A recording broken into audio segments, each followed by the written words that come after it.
Good late evening, ladies and gentlemen. Welcome to Bigfoot Odyssey's Late Show. I'm your host, Kerry Arnold. With me, as always, my awesome co-host and a field producer of the travel show, Mr. Bradley Hatcher. Welcome, sir.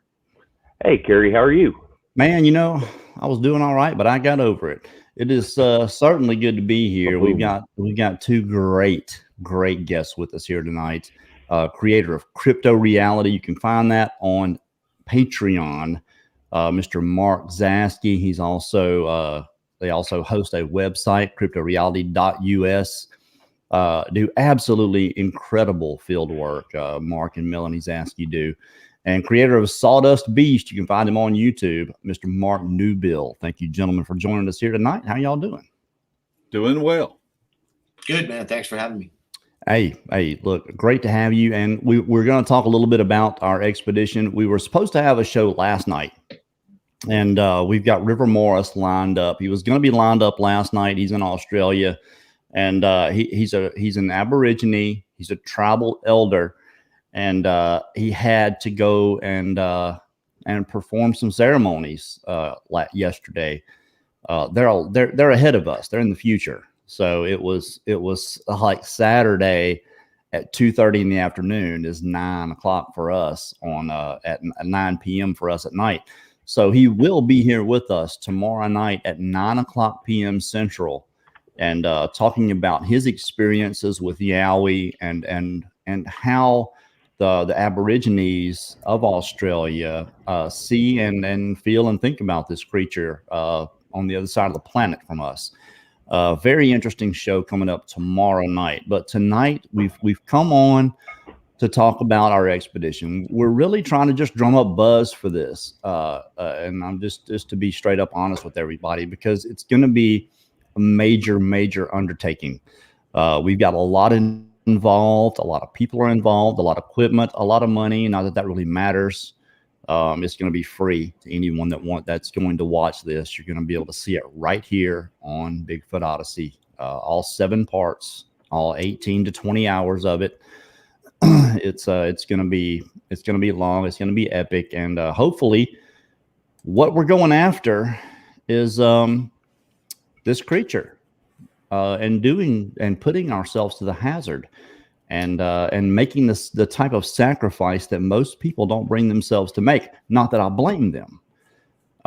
At Mark, and you understand why I say that. Most people don't put themselves to the hazard with this, because you and Melanie have done this for 5 years, and it's a difficult 6 years. That's right, 6 years. It's a difficult thing when you know. It comes down to more than believing. And I say that because I've seen one of these creatures, and I talk to people all the time. They call me all the time with their story, whether they want to come on the show or not. They just want a shoulder, someone that they know has seen this creature themselves. They've seen it. They want to talk to someone that's seen it themselves. And I talk to them all the time. And I believe every single one of them. And there's a reason for that, because these creatures exist. And that's all we want anyone to know. I could give a damn what they do, what they are, the means by which they exist. I really don't care about those things. All I care about, and all Bigfoot Odyssey cares about, is that they exist, and putting that out there. And to me, the two gentlemen below me here have done better than anyone out there as far as credibility goes, as far as putting out good, solid, viable information that you should actually listen to. And we're going to listen to some tonight. We're going to take your questions at any time through the night. Just give us what you got. Make sure you put those all in caps for us so we can recognize them throughout all the other chit chat that's going on there. We're going to take your questions, but we're going to talk about the expedition that we've got coming up. We're going to be going there next month, pretty soon. Not very long at all. It's going to be in March. We're not giving away the exact dates right away, but we are going next month, and we're going for a week straight. The name of this film is called 168 Hours, A Bigfoot Odyssey. And it's 12 people, 17 people right now. We're probably going to add an 18th. Ron, who I talked to not too long ago. yesterday. Probably going to be adding him. But essentially, we're going to be filming these guys and telling the story of them getting the type of footage that it's going to take to convince people that these creatures exist. There's no other way to do it, I don't think, Mark. You're going to be directing this effort for the most part. We do have two team leaders that are going to be directing their guys, Clay Campbell and Mark Newbil, who's here with us now. But you've been in these places, and can give us just maybe a little brief summary of what you think we're going to be in for. It just depends on, really honestly, what's going to happen with the weather in the next 4 weeks. A lot can change in that area in 4 weeks. Right now it's flooded. We've had a significant amount of rain. We had a pretty wet winter. So these areas are flooded. When the areas are flooded, they're more dangerous because, you've got the reptile situation down here. And, right. That was like, last year, right before this, it had been a dry deal all winter, and so it was the exact opposite situation, and it was going to put all the reptiles in their places that are a little more isolated, because when the water recedes, they head a little bit deeper into these areas, and you don't see them as much. But with it flooded, all bets are off, and so the reptiles could be anywhere. So that's a primary consideration right now. In 30 days, we'll see. I don't know. Texas just got whacked, and the fronts are pushing through for the next 2 weeks. It doesn't look like there's an end, but Florida seems to escape most of that rain. I've been paying close attention to what goes on. So the rain will decide a lot of what happens, and that's because we're at the mercy of the elements when we're out there. But other than that, these things are there. And they run that place is the proper way to look at it, and so when you go in there, from the time you're in their area, there's somebody watching you, and whether you choose to accept that that's happening or not, largely depends on your experience with research in the field. If you understand the creatures, then you understand that fact, that there's nothing that goes on in their areas that doesn't go observed. You know what I mean? It's in their interest, and so when they take that seriously, their observation is at their core. So it's really a question of, can the teams take advantage of the reality of how these creatures are in these environments, embedded and observing the teams, because they're there and they're doing it. If you look at our work, one of the things that we specialize in is capturing them from their observation points. And I can tell you that I've got thousands and thousands of frames of these things in incredible positions in the least likely places that you would be observing traffic, people. Yeah, and absolutely. And that's the thing. And I put this out there the other day. Mark takes the notion to send me images from time to time, some of the most incredible things you'll ever see. And if anybody wants to see those, you can go to Patreon, look up Crypto Reality. It's $2 a month. You can go there, or there's Great a few. stuff. Yeah, absolutely. And there's a few that I have personally. If you want to email me, I'll send them to you. You can see exactly what we're going in after. BigfootOdyssey@gmail.com. But if you want to see the bulk of what they've captured there, you can go back and see some just absolutely incredible stuff.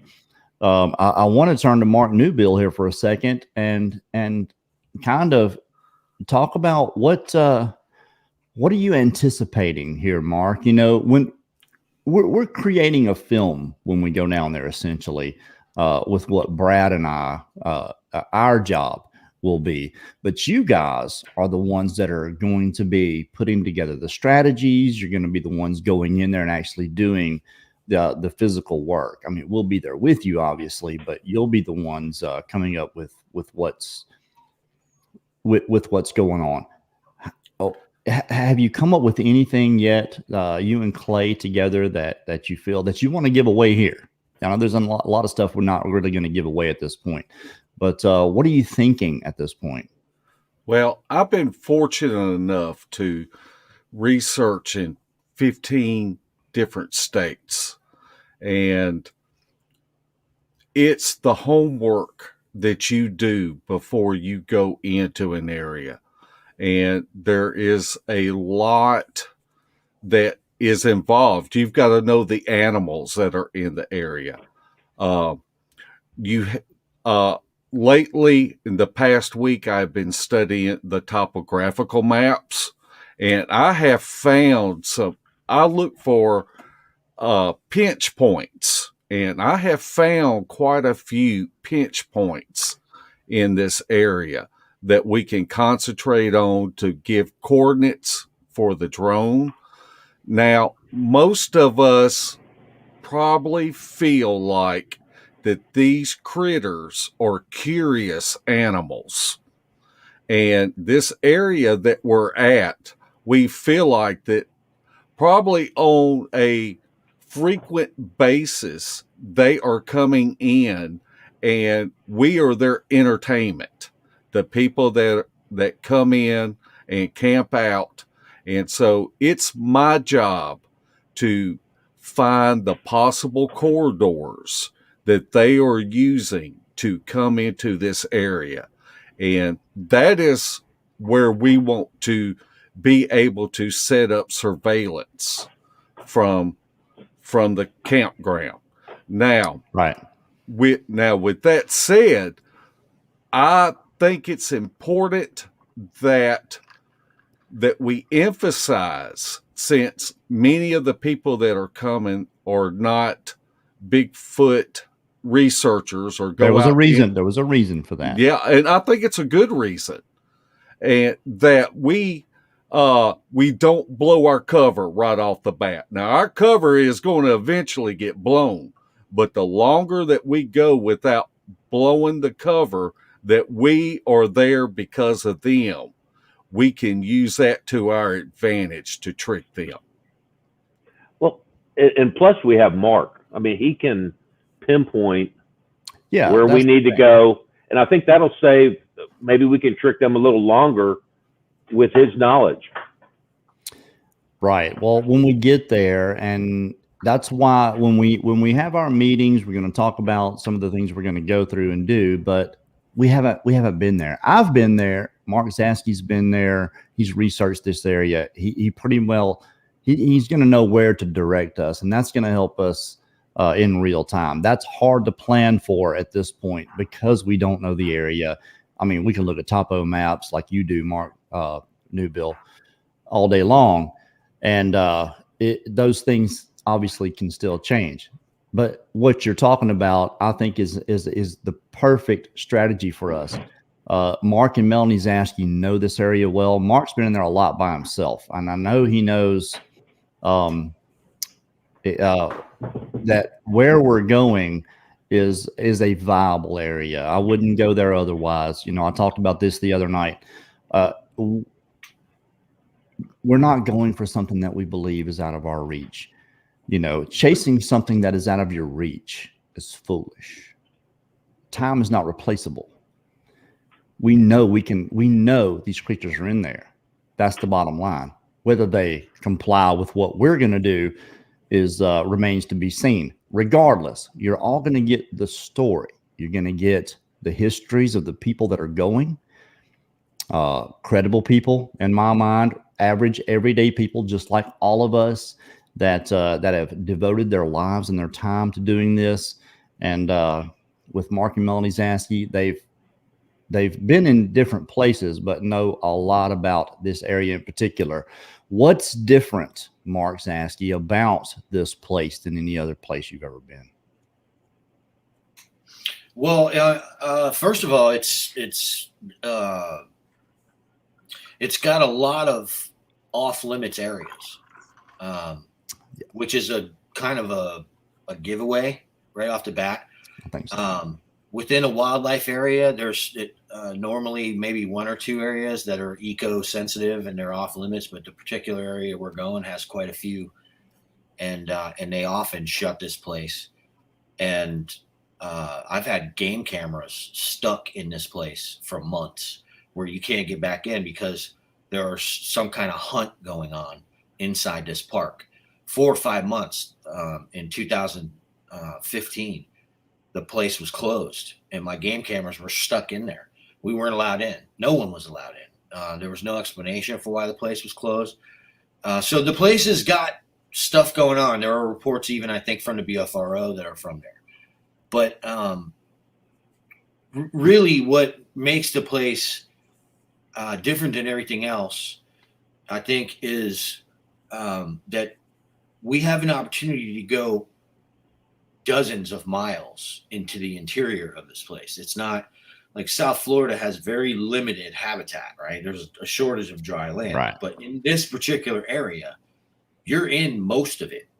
You know what I mean? This is like, and not only that, but the uniqueness of having agriculture, the sugarcane butts right up to this property. So you've got hundreds of thousands of acres of sugarcane and other viable crops butting right up against this preserve. And you know, just in listening to what Mark is talking about, you know, it sounds like you know, our heads are in the right places as far as strategy goes, and these are the types of things that, you know, in my research campaigns, the very first stuff that I do is topographic, ecological studies, arboreal studies. You know, these kind of things are very valuable. Pre-field research and pre-field planning is absolutely critical. And so in hearing things that you're talking about, all of this stuff, you know, in real time overlays with the weather in these situations, figuring out what's flooded, what's dry, because, you know, they're not, I mean, you know, while they're dealing with a lot of water issues here in the swamp, the Sasquatch and the resident hominoids have to adjust as well, because, you know, while they do, like, you know, use the water, they live on the land, they're mammals. So they're going to avoid it. And flooding can be, you know, used to our advantage. And these types of things, this is what I'm talking about. The evaluation of real-time information and data will give us a real good idea. But I like where your head's at on this. And I think, you know, if we can continue along those lines, there's a real good chance, using all of the information that we get, along with what we get when we get there, we're going to be able to pinpoint them pretty quick.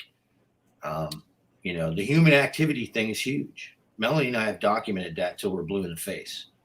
These things are absolutely interested in what's going on in the fringes of their environment. And sometimes they're trapped in the fringes, in what would be the fringes of their environments, and cornered in from all sides, from agriculture and development and deforestation and, you know, roads and whatnot, you know, fencing. I mean, down here, man, it's like, you know, people are definitely not Aboriginal, man. They're trying to own shit. You know what I mean? And they cornered it all off with no trespassing fucking signs. And it's annoying. At the end of the day, I'm not even out there living wild, man. And it drives me nuts. You know what I mean? You see these fences in these places, you're going to see the fences torn down.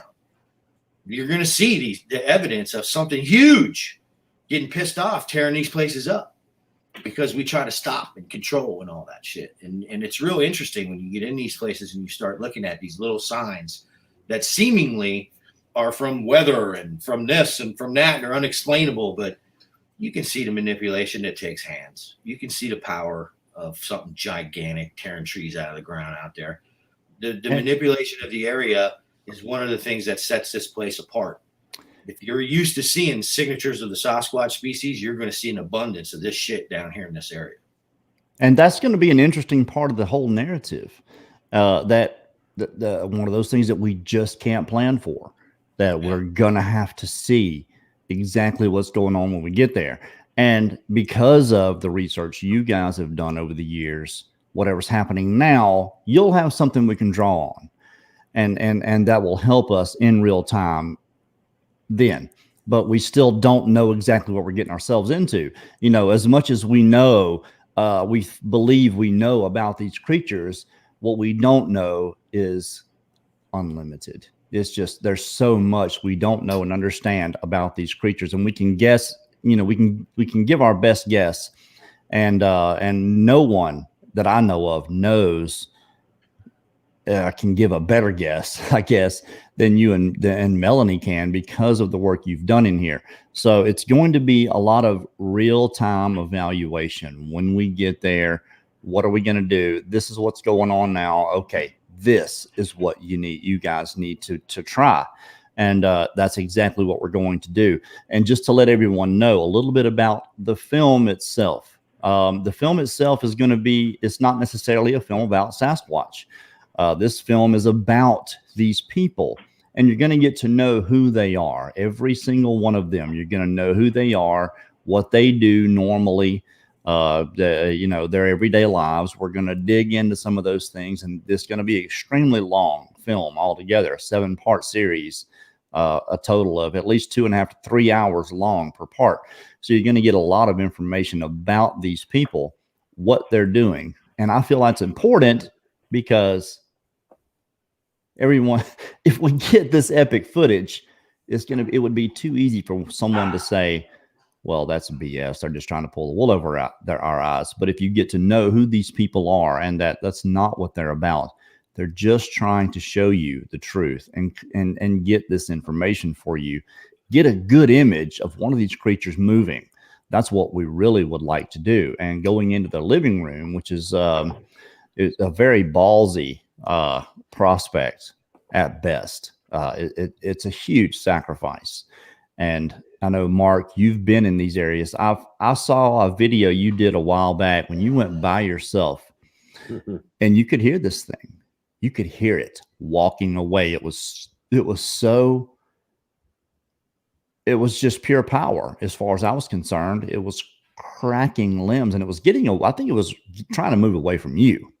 But you were by yourself. You'd be a fool to try to go in there after it, and you didn't, and understandably so. But we're asking these guys that are coming with us to do that. If we get into that position where we hear one of these creatures moving away from us, to go in there after it, and they've agreed to do this. Why? I don't know. But I'm so glad they're going to do it, and I'll be right behind them with the camera filming them doing it. Mark, you've been in some very hairy situations with these creatures, I know. Do you think it's going to take very long for us, once they figure out what we're up to, for them to try to run us out of there? What do you think? I don't know, man. It just depends. I think in these situations, they're used to like people giving up. They understand that our involvement with their areas is superficial at best, and then there's hunters, and it's a little more involved with their involvement out there. But we're more like just like a nuisance kind of, you know what I mean? So the average tourist goes away in a couple hours. They get sick of it, the bugs hit them, and then boom, they're gone. You know what I mean? The sweat, you get a little monkey butt going. And 2 or 3 hours of like hiking with monkey butt in the swamp is just not a place you want to be, right? So the average hiker goes home, but we're not going to go home though. And so I think that what we do the first day should somehow represent some kind of an arbitrary, clumsy incursion as hikers kind of thing into a couple areas, probing to try to get them to follow us back to the campsite. Because I think if we're doing enough interesting stuff, that's just the numbers of us in the group are enough to warrant them keeping an eye on us, right? Like you got the fact that there's going to be several teams in their area is going to freak them out, first of all, right? And so somebody's going to want to watch, and I can tell you they're going to keep track of what's going on. So just based off what we experienced in the past, as long as nobody's aggressive, there's the likelihood of any kind of real aggression is pretty low.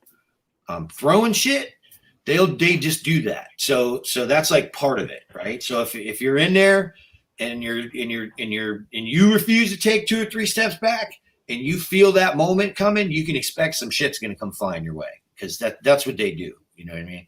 Out of frustration, they just pick shit up and throw it. And so it could be a piece of bark, it could be a pine cone, or it could be a rock.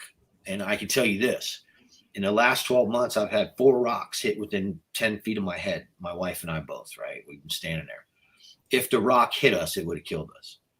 There's no even second guessing it. It's you can hear it coming from 60 feet away, the rock. And they are accurate to inches. And they've been doing this because they're little hairy country boys who live in a swamp and throw rocks and knock 6-inch lizards off the side of trees from 60 feet away, dude. Okay. This is who they are. They're hillbillies, man. And they're running around out there and they're good at what they do. So we're going to try to put our best hillbilly on. And like you were talking about, playing a little bit of a role, because once the jig is up, it's up. Yeah, playing West Texas stupid. Yeah, that's when it starts to take on a whole new meaning. If they figure out that that's why, and that's what's going on, you know, I think they will. Yells in the distance and shit, real high pitched yells, yeah, and they're all like, you know, now the jig's up, and they're all like, they're going to be on guard. So, and this is common stuff, right? Like you get in there, and it's like when they realize that, man, this is about us. We've experienced this in 5 different research areas. It took a while in the last one because I didn't want to let that happen, but it was like, you know, it's inevitable. Sooner or later, you want to pull them in. So you start experimenting, and then they figure it out real quick. Well, shit, they know about us. You know what I mean? And when they figure that out, it usually freaks them out. The last time that freaked them out, and it was like weird because at first it was like children peeking around trees and all this shit, and then they kind of went into like not showing themselves for like months at a time, and there was, you know, dozens of expeditions where we didn't get shit. And it's funny because where we're going is so thick that like you will be thinking the whole time that, oh well, there's nothing here, you know. But there's so much green and going into this, if you're unfamiliar with what happens in Florida with our swamp, you know, hominoids, then, you know, the I think information awareness that we're providing the research community is invaluable for researching in the South. What you're dealing with has algae growing all over it, and it looks green. In most cases, you're going to see some green individuals, dude. These things are sedentary in environments that, you know, you're going to have. I got hair right now 3 feet from me, a clump of hair that has, you know, probably a year's growth of algae on top of it. And, you know, under the microscope, you can see where no matter what, this thing is green. Like as soon as I introduce an outside light source, and it's 58 shades of green, all at the same time, swirling on top of it like water. So it's like, you know, you're looking for a walking primate cuttlefish. And so you can be standing there, and they do have the self-discipline to stand very close to you. And I have been within feet and been smelling it, eye-watering, flies buzzing around my head, me having a freaking panic attack, feeling the presence, but not able to identify where because the bush is so damn thick. Within 10 feet of me for sure. Oh, that was the last time I went in by myself. When I left Crypto Reality, when I left you guys and said, okay, I can do this. I can do this by myself. Mark and Melanie do it. They do it. I'm going to go try this place and do it. I went there one day, and they were around me. I smelled them. I heard them because I was aware. If I hadn't been aware, I would have probably thought it was something else. Yeah. And I don't believe I was fooling myself because I could smell them. That was the thing, is that you cannot replace that smell with anything else in nature. They smell like themselves, and it's a very. That's it. Is when you smell it, it's them, and it's very oily, acrid, sweet kind of body odorish. But that's right. That's exactly right.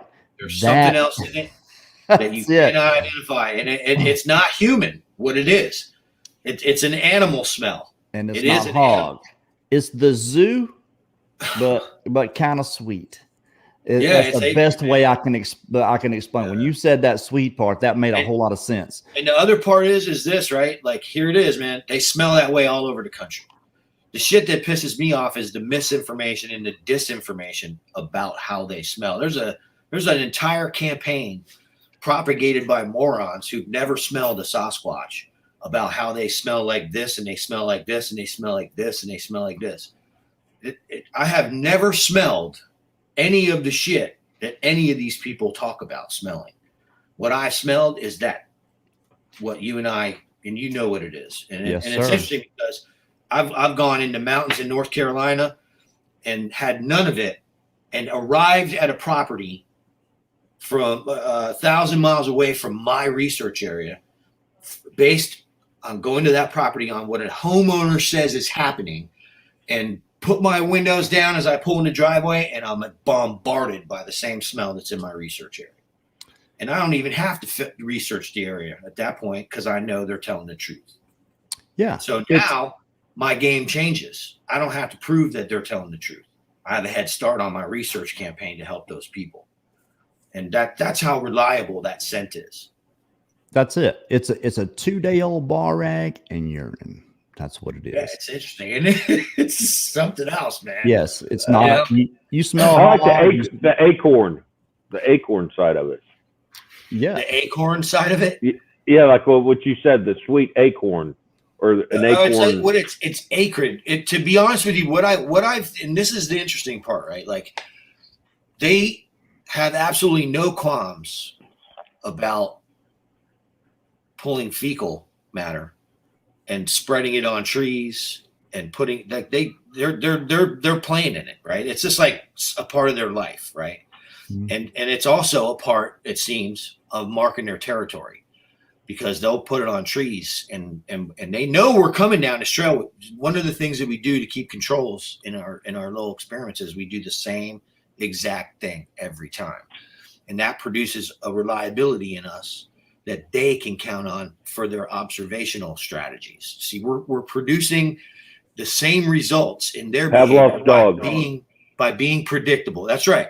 Predictability produces our ability to get the data we need to learn about these things, and the visual data, like I'm seeing them and where they're watching us, and that leads me to other discoveries. I go in there, now I'm pulling hair from where I just saw this guy and caught him on film, right? This is the object right now. It leads to physical evidence, and the next piece of data will tell you what to do for the next piece of data. It's just how it works, right? So, but when you go in these areas, it's not going to be easy. The hardest part of this whole thing is that you really won't notice that anything's going on. You really won't. Not in the daytime.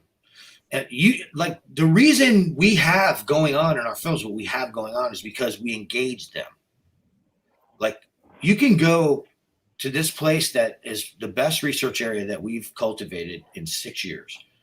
And it was blind, stupid luck and coincidence, right? Melanie saw some people in an airport that live on our street in another state on the other side of the United States. And they happened to be talking about something, and it led to something else that led to a Bigfoot track conversation, of all things. And it turned out that they're at the end of my street. These girls found an 18-inch track. And I was like, what? And I didn't buy it, but they had pictures. And this is what's going on, man. You got people all over the country that don't say anything about this. This is a neighborhood, man. It's a neighborhood, man. There's a 7-Eleven an eighth of a mile from here. And there's 18-inch Bigfoot tracks, like 1,000 yards from here. You know, but then I try to think and remember that we plopped all this down where they lived. They were here with the Tequesta Indians. They were here with the Tequesta Indians fighting it out, is what they were doing. Taking their women and children and shit. You know how them stories go, right? And trying to avoid the U.S. government, right? and all that shit they were doing. But in the end, this is where we're at. You're coming into an area that these things have occupied since before the Seminoles were forced onto the land itself, prisoners by the U.S. government. This is the largest mound city south of the Appalachian Mountains. There are burial tombs from the archaic ones here. And the Sasquatch are running all over the top of them. They're all in these areas. And the hardest part, it's like, these are the discoveries that we've made. 6 years of this. The hardest part of this whole thing is getting those guys that are on your teams to continue to shoot footage when they think nothing's around. When they think, being the key word, something's not happening. That's the thing. You're thinking something's not happening. That ain't got shit to do with reality around you.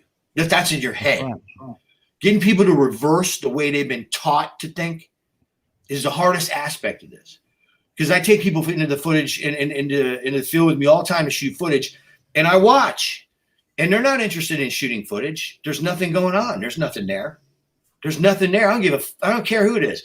I've taken hardcore researchers into the field and watched their habits, and they think nothing is there, and they think nothing is going on, is what their behavior says. So if we can get these guys to overcome that.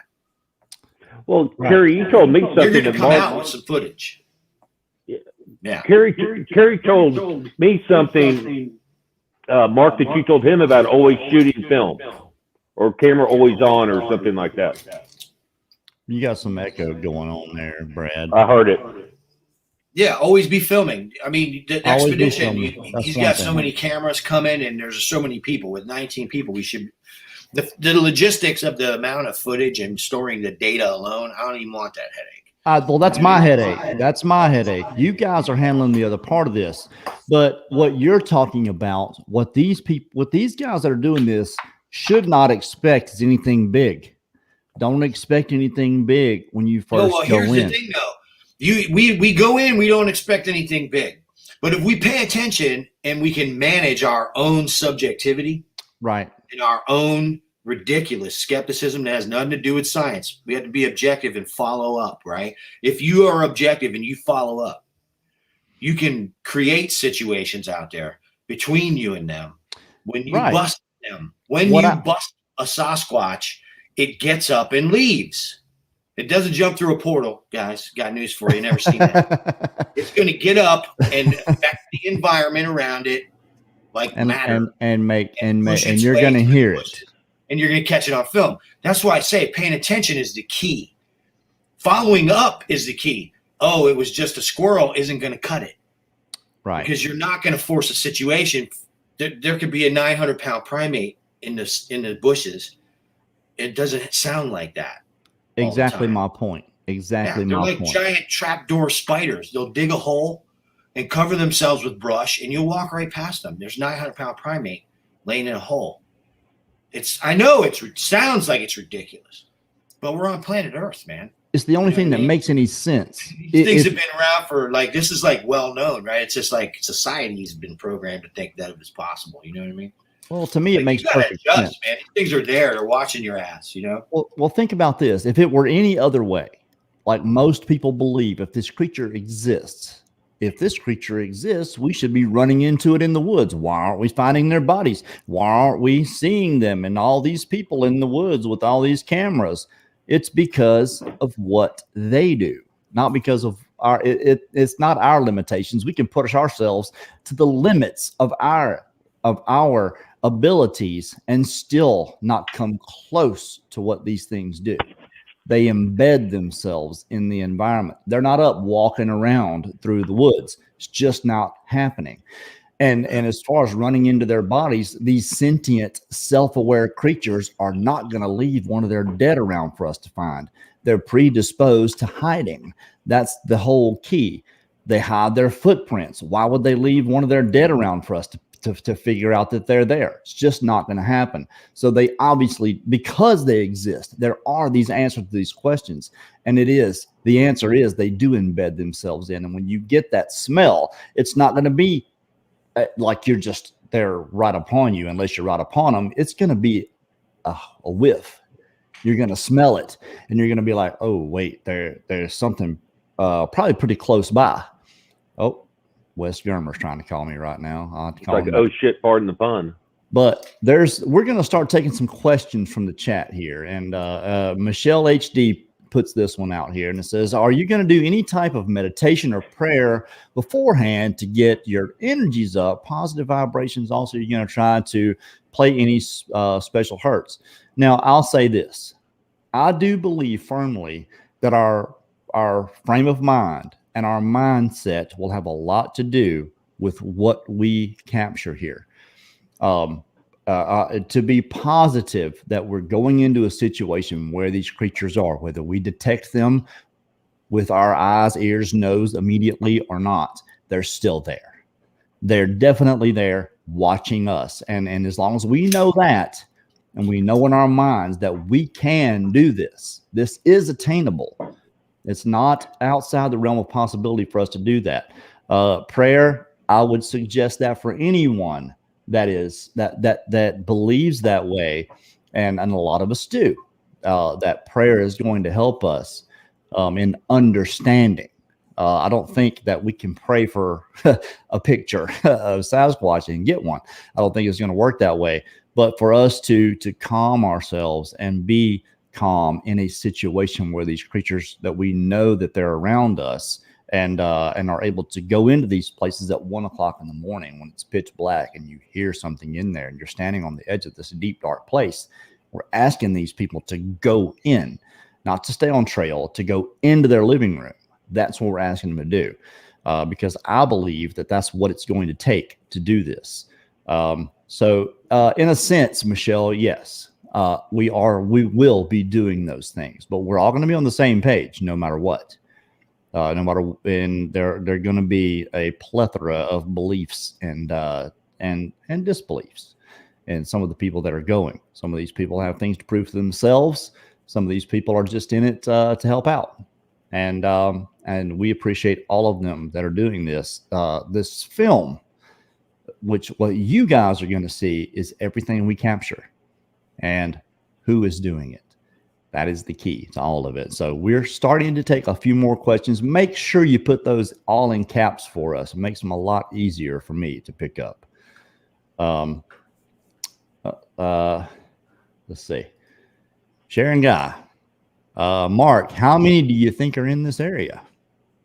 This is a huge area. Yeah, that's a lot, man.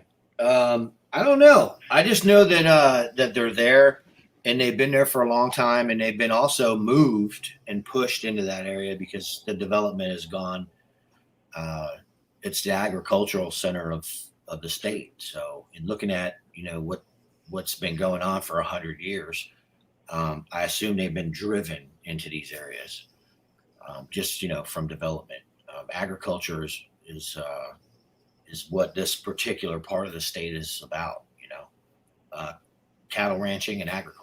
So I'm confident that there's several groups in this area, just from the evidence that we've seen by way of tracks and the footage that we have shot. I've also talked to people that have been in this area and heard them. It's difficult to estimate these kind of things.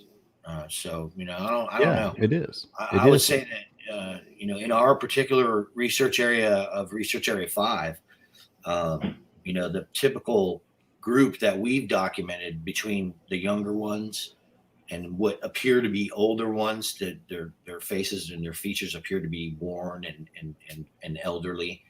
And then the males and the females, that the average group with old, young, and new is between 6 and 10 individuals.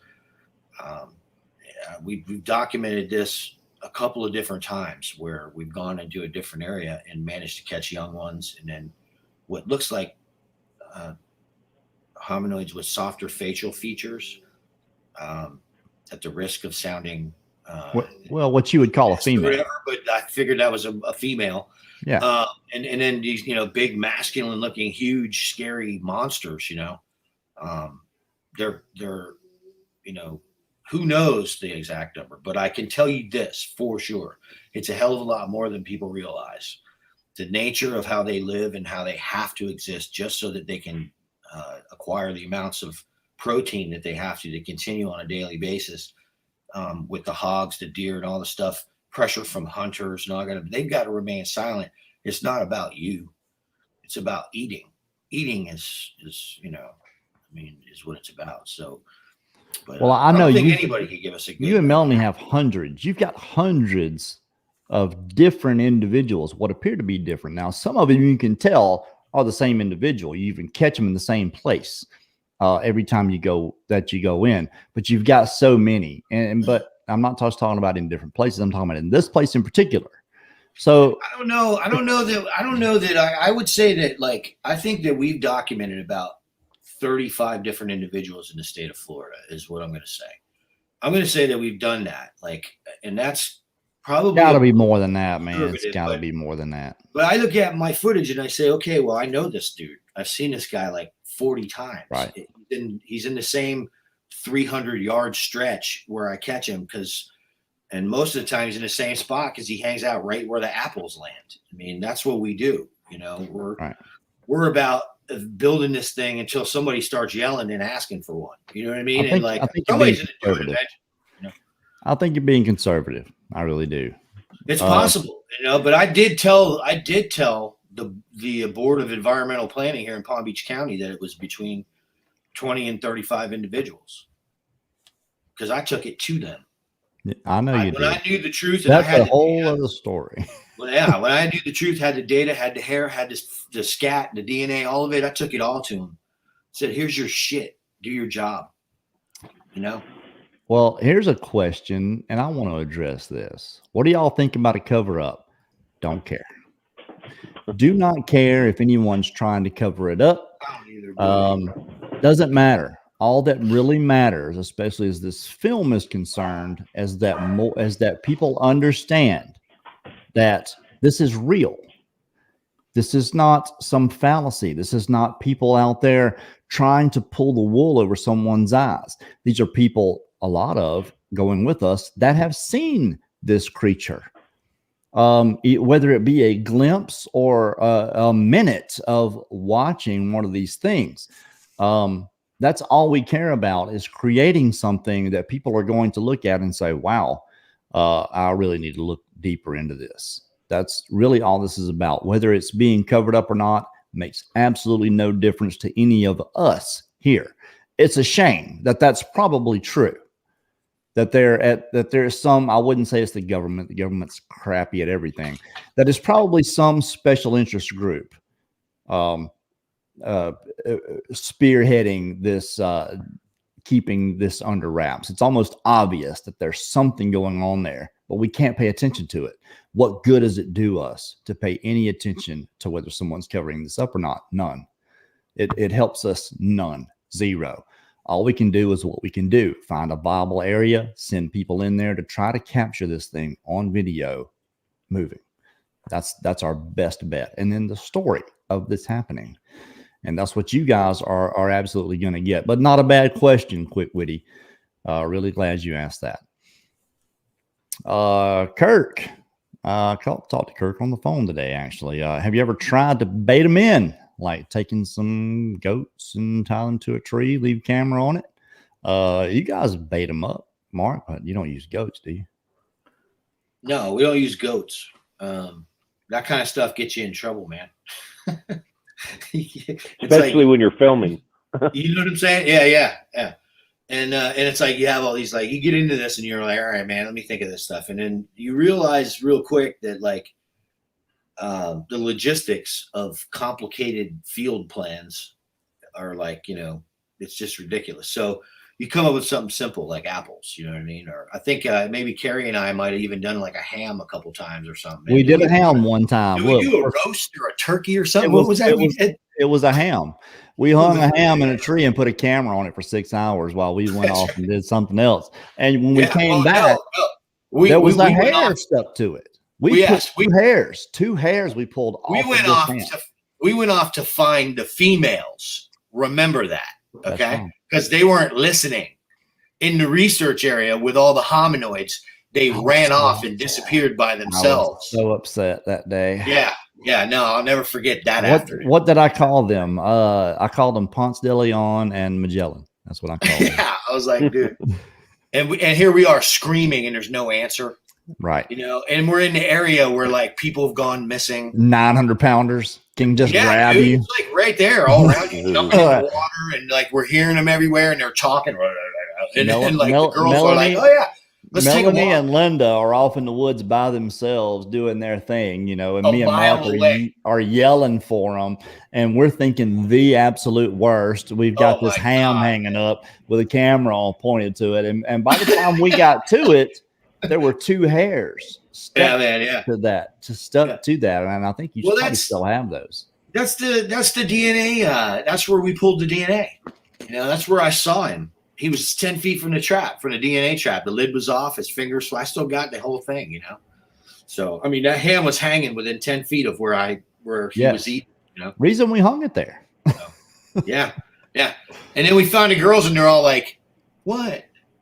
I know, like it was nothing. What? I was so mad. I was shaking. That's how bad it was for me. I was shaking. You got to understand this area. It's not just the fact that they were gone.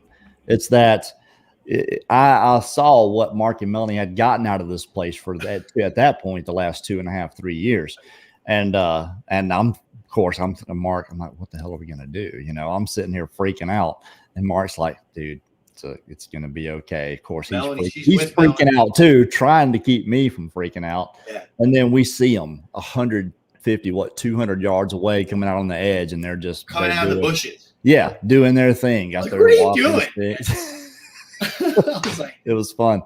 It was a fun time. Had we not known there were 900-pound boogers in the area.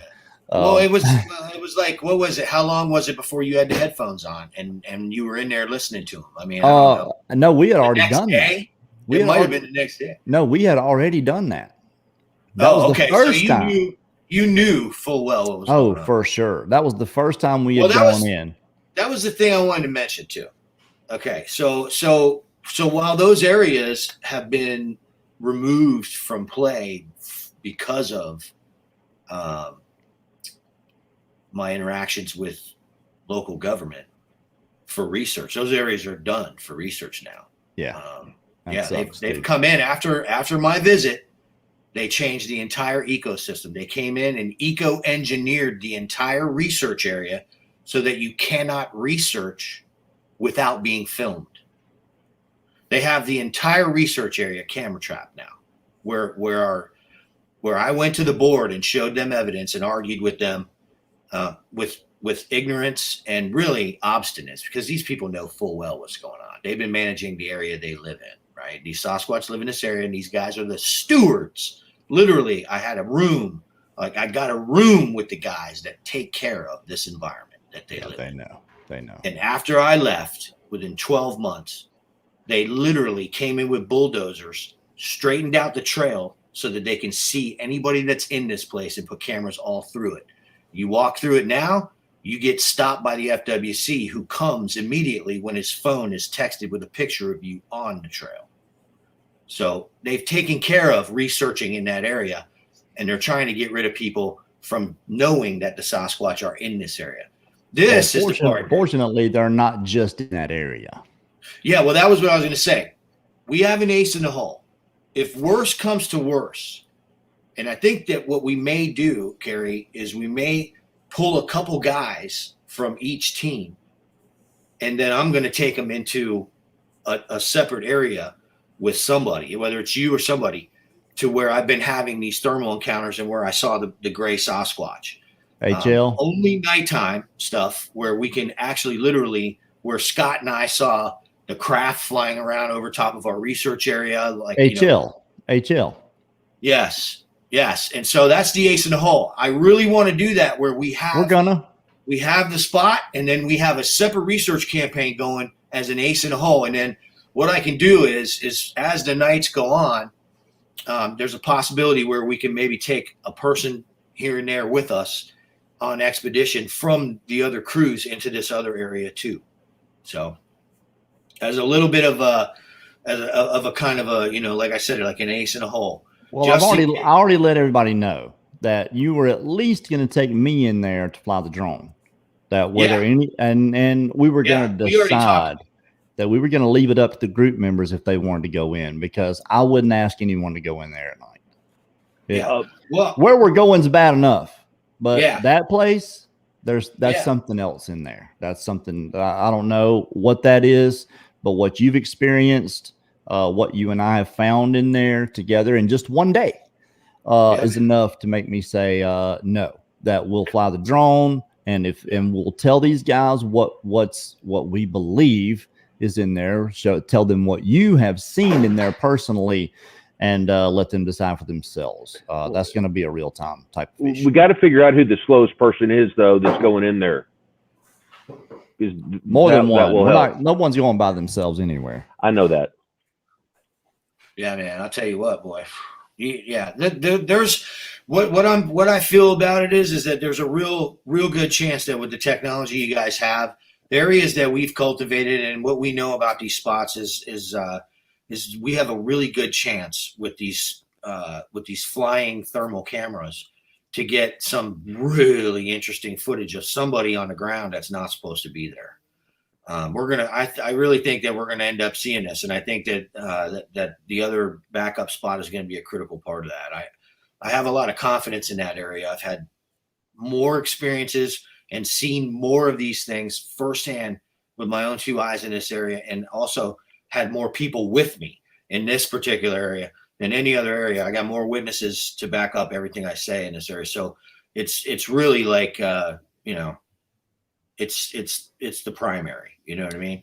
Well, I've got full confidence in Mark Newbil, in Brad Hatcher, in Clay Campbell, the people that we have chosen to do this. I've got full confidence that they are going to make the right decisions in real time as to what is safe first.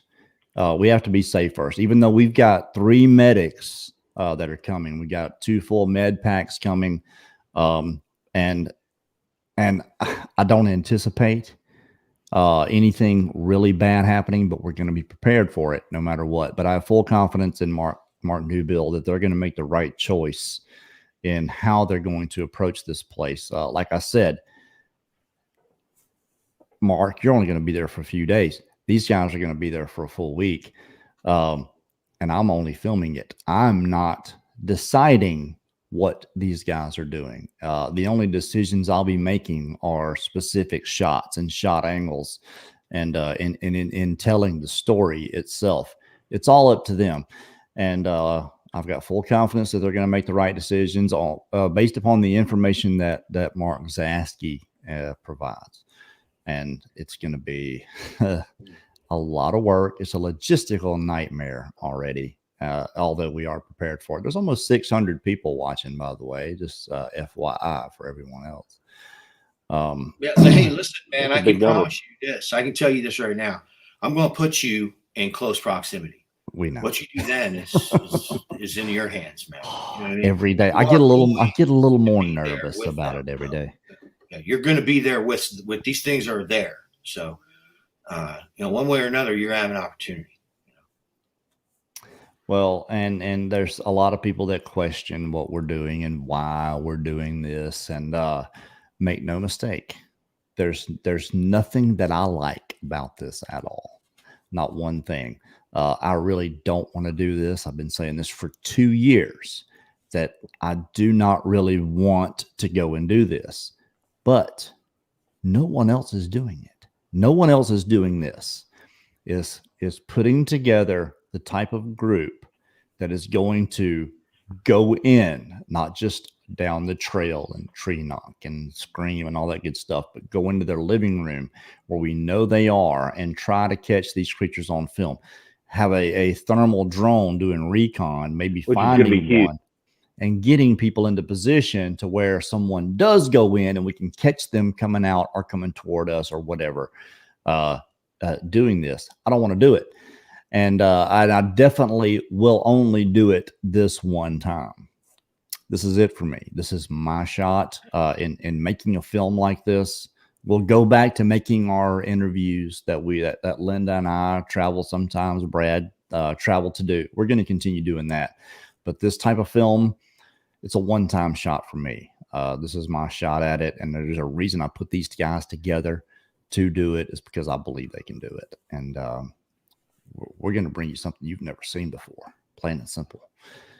Plain and simple. Well, I saw some other questions here. Where are they? Look, I'm sorry, you guys, that I've missed your questions that you put in caps. They go by, and it's hard for me to go back. There's a question. Stuff's going by real fast right now.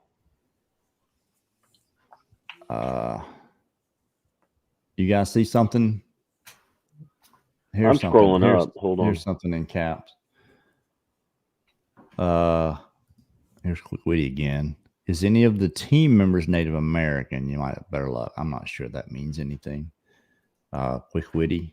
We're all people here. I actually am. But, me too. I am.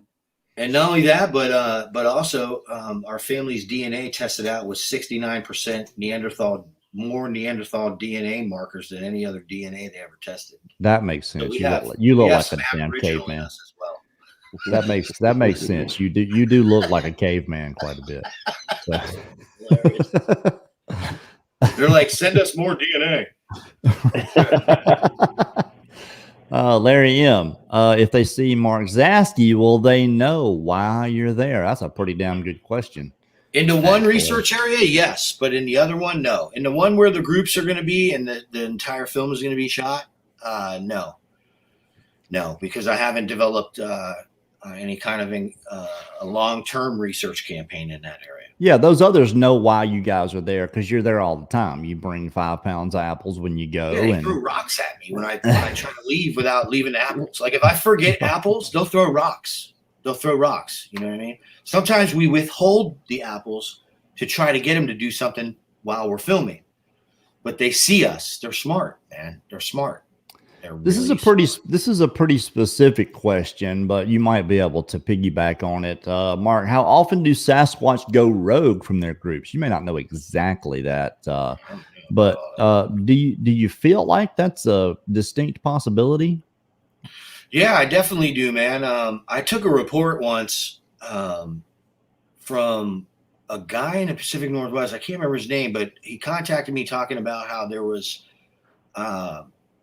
a park vandalized in the Pacific Northwest, and they sent a crew in after the park was closed. What had happened was park rangers had found that the facilities that the patrons were using in the park were torn apart.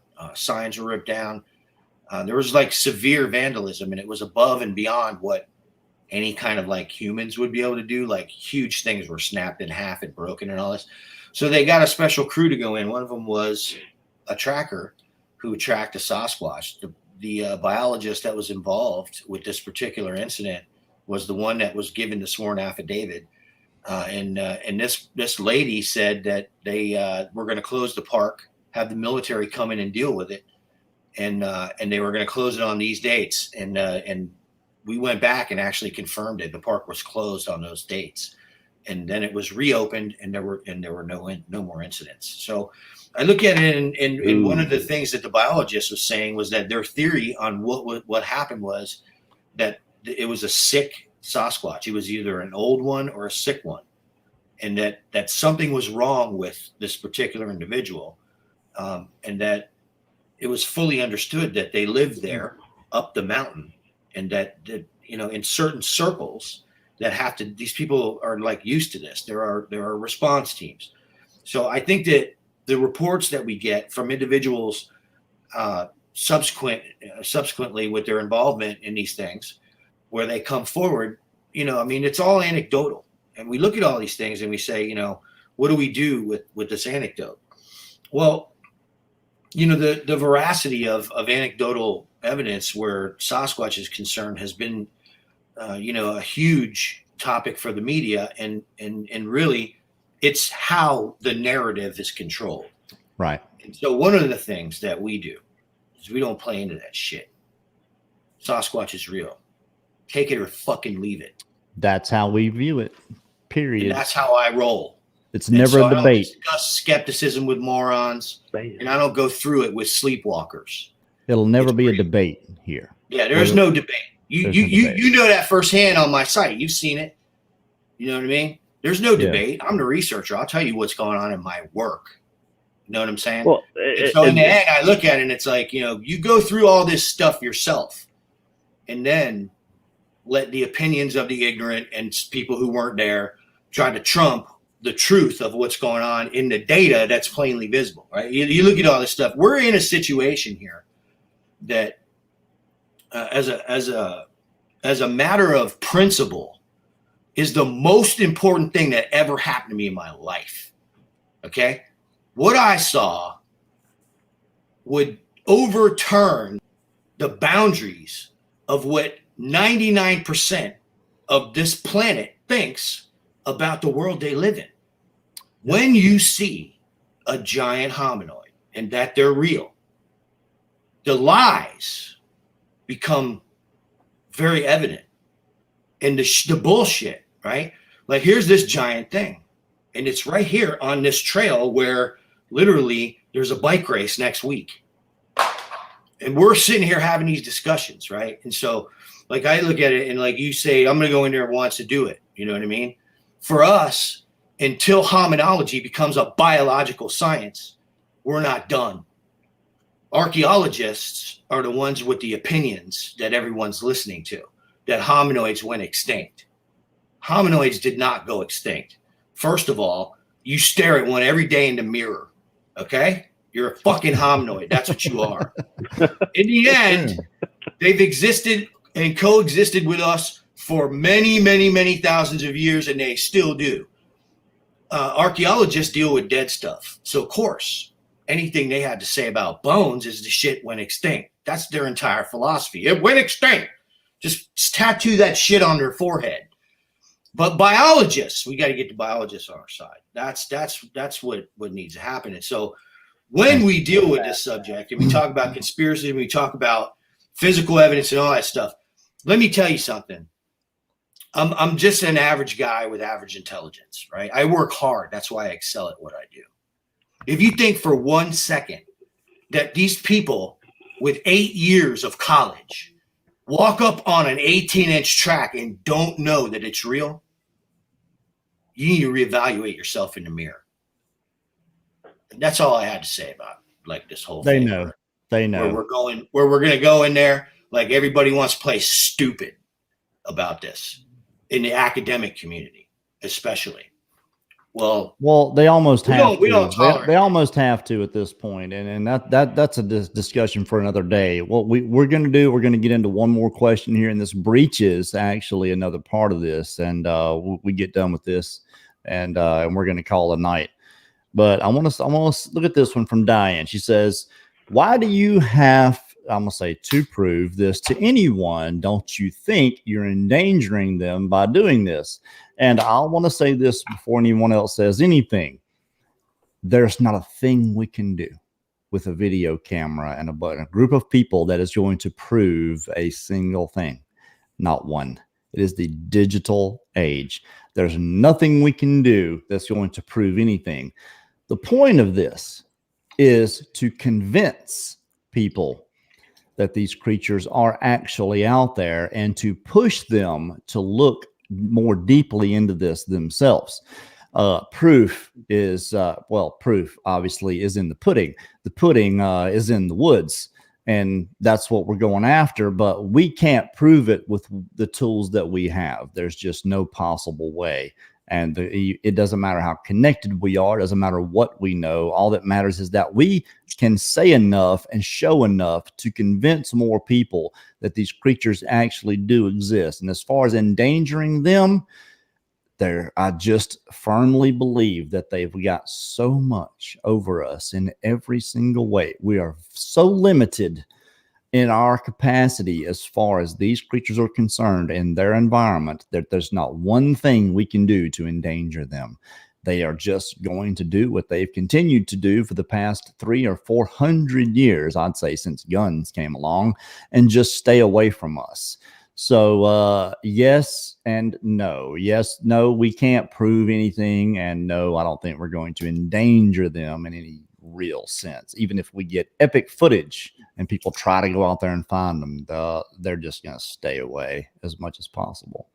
That's just how I see it, and I'll leave the rest for you guys. Let's start with Brad. I tell you, I kind of want to ask a quick question of Mark Zaskey real quick. When initially going in there, and I call it playing West Texas stupid, playing hikers, playing, whatever. Do you think, they're initially going to be curious, and then when they think, or when we think that they're on us, do you think they're going to back off, and then after a little bit of that, start getting pissed and throwing stuff more aggressively, bluff charging?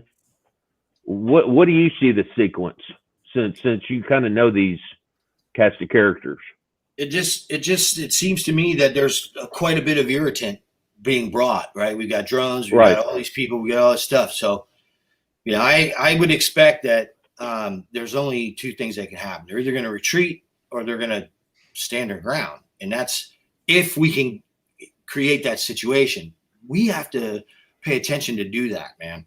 To be able to understand that there's something in front of you that you can't see because it's laying on the ground in the ferns, but it's there. It's right there, right?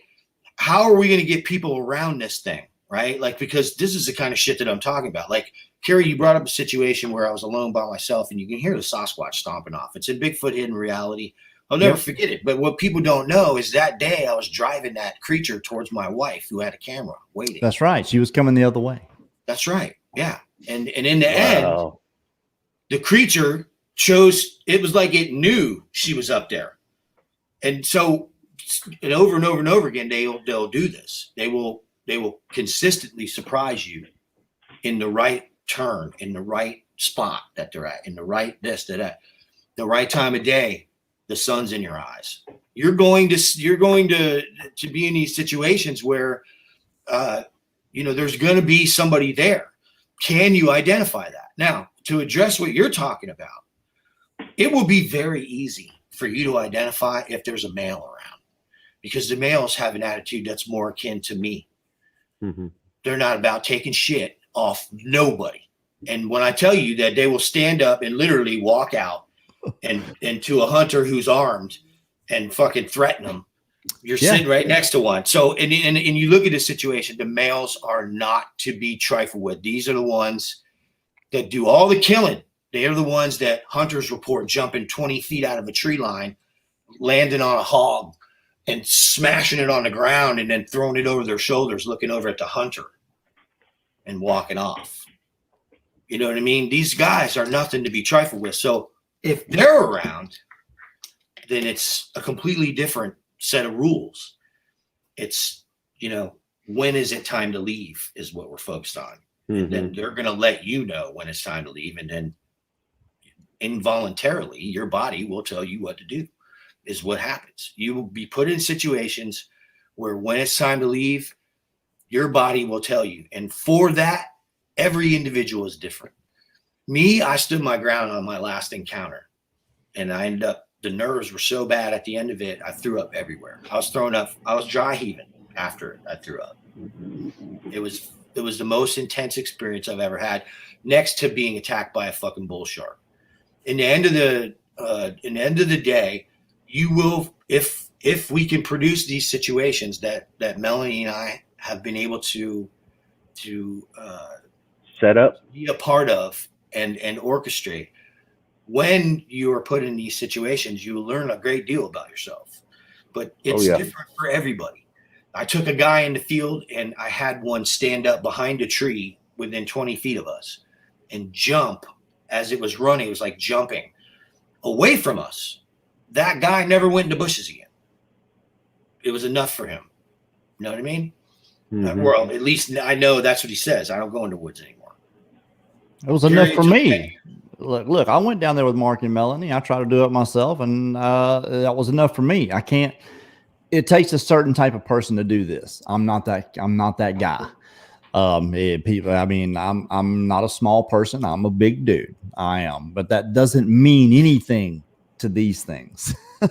It means absolutely nothing. And I think you're absolutely right. We are going to be victims of circumstance. However things play out, it's going to be how we decide to push forward with it, and what we're willing to give up. How much sacrifice are we willing to make to get the shots that we're looking for? Before we leave, Mark Newbil, you got anything you want to throw out there? Well, I just want to say that my job is taking these people out that have never been out before. I have probably taken over 50 people into the field for the first time. It is my job to mentor them, to let them know the do's and the don'ts.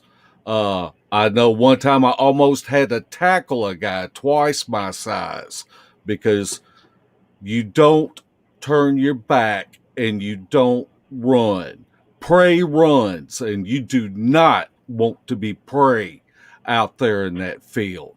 True. And when we go in, we're going to have to go in with a plan, and we're going to have to stick to that plan. Now, at the same time, you have to be flexible. You cannot control weather. You cannot control people coming in there and trying to run you out, but you have to know what your goal is and stick to your strategies and to your tactics and be flexible with them. You have to be relaxed when you go in there. Our biggest thing to our advantage is we need, until our cover's blown, we need to be hikers and campers in there and catch them off guard. That's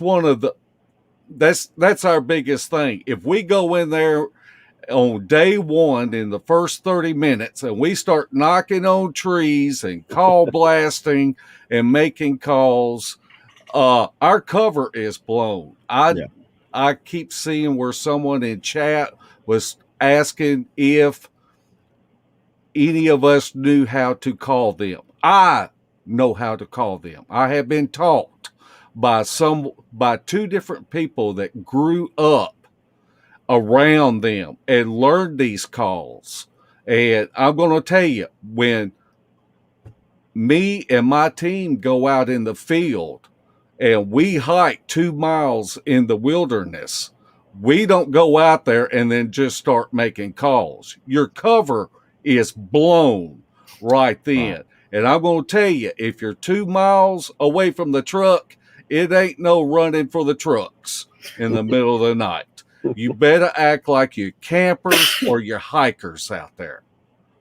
Right. Have them come into us is going to be, I think, our best strategy as far as catching what we want to catch and showing you guys what's actually out there. There's so many people here that are believers. And thank you so much, because we are nowhere without you. So many people that haven't seen this, they don't have any choice but to believe. And all we want to do is show you that you're right. That's all we're trying to do. So I appreciate you guys coming on here. Mark Zaskey, my good friend Brad, and Mark Newbil. We're going down here to do this. 619 people are watching this right now. I'm sure a lot more are going to see this. And we appreciate everyone that has helped us do this. We still have some radios to get if someone wants to help us do that. There's a PayPal in description. We're going to get them whether anybody helps us or not. It's just we've had so many people that have stepped up and put in and helped us do this for the last 2 years. I can't name everyone that's helped. It's been so many, from $5 to unspeakable amounts. I'm not going to throw anybody out there as far as amounts go, but you guys have helped us so much in doing this, and the return is going to be evident for you. So thank you so much, Mark Zaskey, Mark Newbil, for coming on here tonight. We'll see you guys hopefully tomorrow night. You'll come back here with us. We're going to have River Morris. He is an Aborigine from Australia. He is an Aboriginal elder. He's had many, many encounters with Yowie, and he's going to talk about those. He's going to be here with me and Brad tomorrow night, 9 o'clock p.m. Central. Hopefully, we'll see you then. Have a good night, everyone, and thank you so much.